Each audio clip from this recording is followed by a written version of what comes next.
Do you struggle with green screen lighting like this guy? Because if you do, I have some information you need to know. Stay tuned to find out.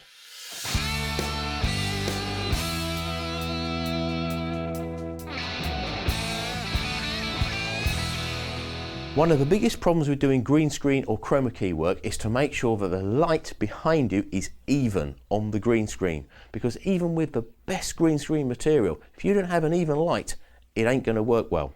But there is a way you can do it. It can cost as little as a few dollars. It produces a good even light and it works better than a lot of standard studio lighting like this.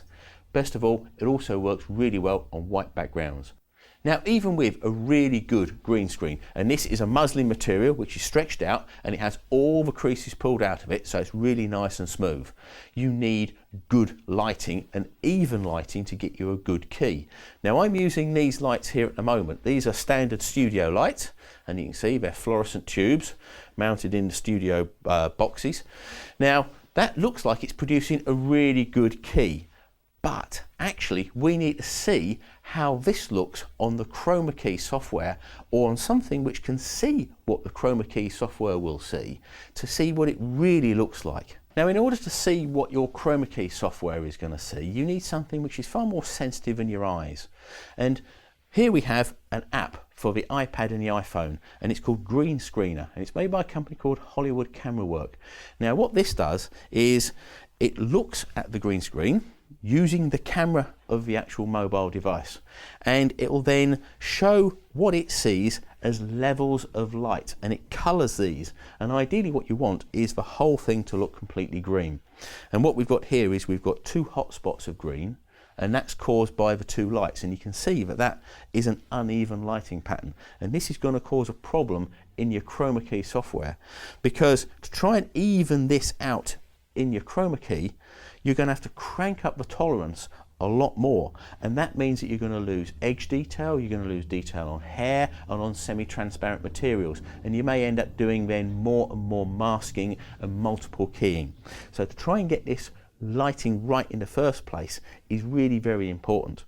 And this got me thinking, these studio lights do actually do a good job, but they're just not tall enough, they're not long enough. You can see here, this is the length of the actual, or the height of the actual green screen. It needs to be much deeper, and it needs to be a better even coverage. So it got me thinking, what can you use as a good even light output that's not going to be another set of expensive lights? And I think I found the answer. So this is what I've come up with. It's basically a Sibling Light which is mounted on a studio stand, a lighting stand. Now, as you can see, this is actually a 5-foot length tube, so it's much longer and it's got a much more even throw of light from top to bottom. These things are available really cheaply. Sometimes they even throw them out in the skips when they're refurbishing factories and buildings and shops, so they're easy to get hold of. If you can't find one second hand, you can buy them new really cheaply. But there are a couple of things that I would recommend you get rather than just the cheapest possible thing from the hardware store. Now, one of the things I would recommend is you actually get these type of tubes. These are daylight balanced tubes. They produce a 5300 Kelvin light output, and these are made by Philips. They're called Master Graphica, and these are the 950 tubes in 58 watt, 5 foot. Now, the thing about these is they will produce a balanced light which matches then the rest of your studio if you're using daylight balanced lighting equipment, so you don't have to worry about inconsistent lights. Normal fluorescent tubes normally run at around about 4400 Kelvin or lower, so that means you'll get a mix of lighting, and you don't want that when you're actually trying to keep a consistent balanced lighting setup in your studio. Now, when it comes to the actual light fitting, there's two types. There's the normal ballast types which run on the mains and run at mains frequency, and then there are electronic ones. This one's actually an electronic one. They look exactly the same from the outside. The only difference is the ballast unit inside is either electronic or it's just a normal coil based one. If you're using the normal ones, then the output from the tubes will have a perceivable flicker at the mains frequency of 50 or 60 Hertz. Now, you might not see it with your own eyes, but the camera can certainly see it, and it can be picked up if you use a different frame rate. In the UK, you'd need to use 25 or 50 frames per second. In the US and other parts of the world, it would need to be 30 and 60 frames per second to stop any visible flickering or hum bars appearing on the actual video output. Now, if you want to run at 24 frames per second, for example, a lot of people like to do that, then that's going to cause a problem, because if you're using the normal ballast type ones, you will get this difference bar affecting on your video output. This is where the electronic ones come in. These run at 30,000 times a second, so there's no perceivable flicker to your eye or to the camera. So that's why I would recommend you use an electronic one and the tubes rather than just the normal ballast one. Now, like I say, you can pick these things up cheaply if you've got somewhere where they're maybe doing a refurbishment and you want to use just the normal ballast ones. But I would recommend you try and get hold of the electronic ones, and that probably means you're going to have to buy a new one. Now, this whole setup, including the actual electronic ballast fitting, the reflector, the aluminium reflector here, and the two tubes, comes in at under £60. Now, I've got two of these units, and combined that means at £120 it's less than half the price of one of these studio lights.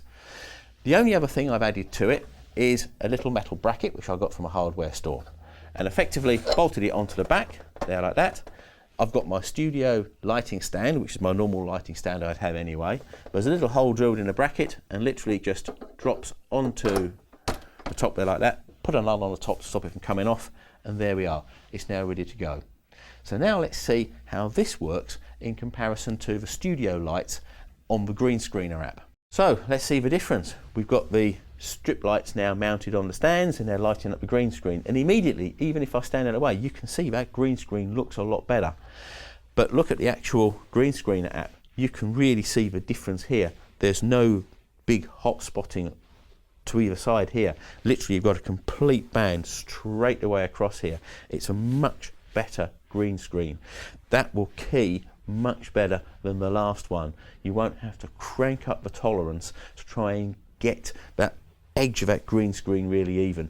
Now you can get away with more detail on hair and on transparencies, and just a better key all the way around. So this is the sort of thing we're looking for really, and ideally we'd want it green everywhere, but really the difference between that and that is very, very minimal, and that's going to work very well. So for something which costs less than half the price of one studio light, we've now got a much better green screen lighting system.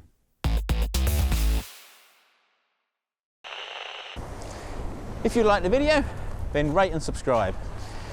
If you want to leave any comments or questions, then leave them in the box below. And if you thought this video would be useful to someone else, then share it with them. There's a couple of extra videos to watch at the side here, and I'm off to do some more work. So, see you later. Goodbye.